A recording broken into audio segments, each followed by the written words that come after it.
Raila. Habari ya mbinguni. Upo patia Magufuli yako hapo kweli? Patia yeye simu bana. Nataka nimwambie kenye inaendelea huko Tanzania. Magufuli. Habari mzee. Unajua huko Tanzania maajabu imetokea. Huyu mama anaitwa Samia Suluhu anataka apigiwe kura na hakuna opposition. Yeye peke yake ndio wako kwa debe.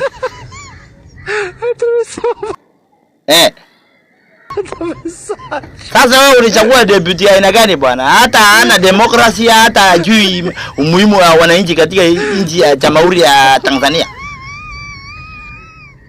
Haukujua kama alikuwa na rombaya. Sasa hii Tanzania iko uchaguzi na hatujui kama atapigiwa kura namna gani. Sisi tunaona kama ni sherehe tu, si hata si election. Bure kabisa.